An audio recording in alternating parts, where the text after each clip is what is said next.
પ્રતાપનગર વિસ્તારમાં આવેલ નવગ્રહ વાવ ખાતે ઐતિહાસિક ધરોહર માટે પાલિકાનો મેગા સફાઈ ઝુંબેશ કાર્યક્રમ શરૂ થયો છે।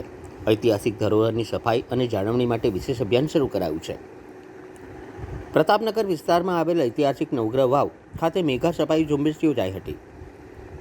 રામધૂમ રેસ્ટોરન્ટ ફાઉન્ડેશનના સંયુક્ત ઉપક્રમે હાથ ધરાયેલી આ કામગીરીમાં મોટી સંખ્યામાં વોલેન્ટિયરો અને સ્ટાફે ઉત્સાહભેર ભાગ લીધો છે। વાવની અંદર વર્ષોથી જમા થયેલ ડેબ્રિસ, પ્લાસ્ટિક અને અન્ય કચરાને દૂર કરવાની કામગીરી શરૂ કરાઈ છે। મ્યુનિસિપલ કમિશનર અરુણ મહેશ બાબુ ખાસ ઉપસ્થિત રહ્યા હતા। તેમણે કામગીરીનું નિરીક્ષણ કરી જણાવ્યું હતું કે વાવની હાલત ગંભીર હોવાને કારણે સફાઈ તબક્કાવાર કરવામાં આવશે, જેથી સંપૂર્ણ રીતે કચરો દૂર કરી શકાય। આ ઝુંબેશ દરમિયાન સફાઈ કર્મચારીઓ, પાલિકાનો સ્ટાફ અને વિવિધ સંસ્થાના વોલેન્ટિયરો મોટી સંખ્યામાં હાજર રહ્યા હતા, જેનાથી શહેરની ધરોહરને ફરી જીવંત બનાવવાનો પ્રયાસ કરવામાં આવી રહ્યો છે।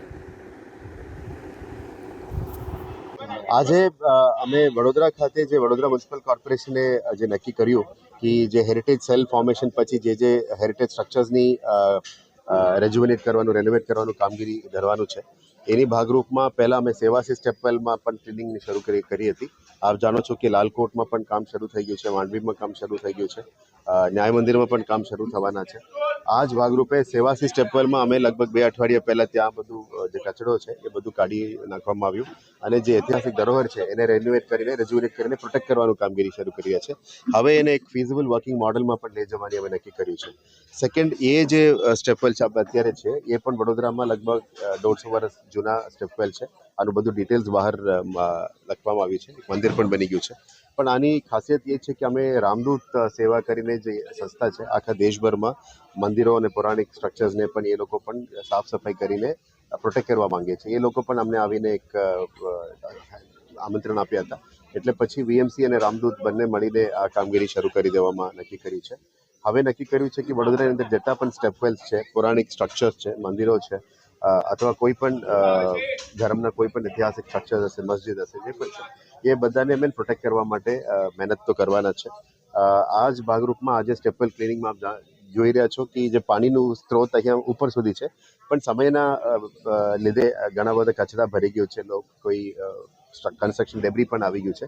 આ બધાને અમે શુદ્ધિકરણ કરવાનું જે પહેલ છે એને હાથ ધરી છે અને નેક્સ્ટ ફેઝમાં આને ક્લિયર કર્યા પછી નેટ લગાવીને ક્લોઝ કરીશું અને આ જગ્યાને પણ થોડું એન્ક્લોઝ કરીને એક હેરિટેજ સ્ટ્રક્ચર તરીકે પણ જાહેરનામા કરીને આ કામગીરીને આગળ લઈ જવા માંગીએ છીએ। એક સારું વિષય છે કે વીએમસીના ઇનિશિયેટિવ પછી અત્યારે ઘણા બધા સંસ્થાઓ આપણને અપ્રોચ કરી રહ્યા છે। આજે રામદૂત સર્વિસ અપ્રોચ કરી છે, ગયા અઠવાડિયા આપની ધરોહર ટીમ પણ પ્રોટેક્ટ અપ્રોચ કરી છે, હેરિટેજ ટ્રસ્ટ પણ ઇન્વોલ્વ છે। આશા રાખીએ કે આવનારા દિવસોમાં એક મુવમેન્ટ તરીકે એ બને અને આખા વડોદરાની અંદર જે પૌરાણિક ધરોહરો છે એને અમે સાથે મળીને પણ પાછા લાવી શકીએ અને આ વડોદરાની ઇતિહાસને અમે પાછા રિસ્ટોર કરી શકીએ, એવા આશાથી આ કામગીરી શરૂ કરવામાં અત્યારે જે અમે 14 સ્ટેપવેલ્સ આઈડેન્ટિફાઈ કર્યા છે, આ બીજી સ્ટેપવેલ આજે કરી રહ્યા છે। આવનારા દિવસોમાં અલગ અલગ વોર્ડ્સમાં, અલગ અલગ ઝોન્સમાં એ સિક્વન્સિંગ હેરિટેજ સેલ દ્વારા કરવામાં આવી રહ્યા છે। આના સાથે સાથે સ્ટેપવેલ સિવાય પણ પૌરાણિક જે પણ સ્ટ્રક્ચર્સ છે આ બધાને લિસ્ટ આઉટ કર્યું છે। ક્લિનિંગ તો અમે લિસ્ટ આઉટ કરીને કરીશું, પણ પહેલાં જાહેરાત પણ કરીશું કે આ બધા હેરિટેજ સ્ટ્રક્ચર્સમાં નોટિફાઈ કરવાની છે। એક સારો ન્યૂઝ છે કે જે અમે હેરિટેજ સેલ ફોર્મ કર્યા પછી રાજ્ય સરકાર તરફથી પણ હેરિટેજ કન્ઝર્વેશન કમિટીનું અપ્રુવલ પણ આપવામાં આવી ગયું છે, એટલે હેરિટેજ કન્ઝર્વેશન કમિટીમાં અમે બધા જે સ્ટ્રક્ચર્સ અમે પ્રપોઝ કરીશું, જાહેરનામા બહાર પાડીશું, આના આધારે સિક્વન્સમાં અમે નોટિફિકેશન કરીને એક કરીને પણ હેરિટેજ સ્ટ્રક્ચરમાં લેવામાં આવશે। એ ઇમારત આપ જોઈ છો, જર્જરિત છે જ, હવે એને સુધારો કરવા માટે અમે આ કામ લીધેલા છે। બેઝિક સ્ટ્રક્ચરને અમે ડિસ્ટર્બ નથી કરવાના, કારણ કે આ પૌરાણિક સ્ટ્રક્ચર છે, એને જે રેસ્ટોરેશન અને રેનોવેશન છે એ હેરિટેજ કન્સલ્ટન્ટ્સ છે એમના દ્વારા કરવા માટે નક્કી કર્યું છે। પણ આશા એ જ છે કે વધારે એનું અમે ક્લિયર કર્યા પછી લોકો પછી ગંદકી ના કરે, એના માટે રેસ્ટોરેશનનું કામગીરી જરૂરિયાત છે। અમે પણ નેટ મૂકવાનું, ગ્રીલ મૂકવાનું કામગીરી કરીશું અને કદાચ જરૂરત પડે તો સીલ પણ કરીશું।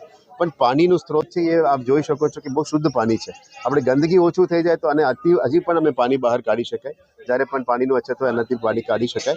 એટલે જ મારા હાથ જોડીને વિનંતી છે કે આજુબાજુ રહેનારને બધાને પણ વિનંતી છે, અમે ક્લિયર કર્યા પછી એને પ્રોટેક્ટ કરવા માટે આપ પણ મદદરૂપ થઈ જાઓ એટલે સારું રહેશે।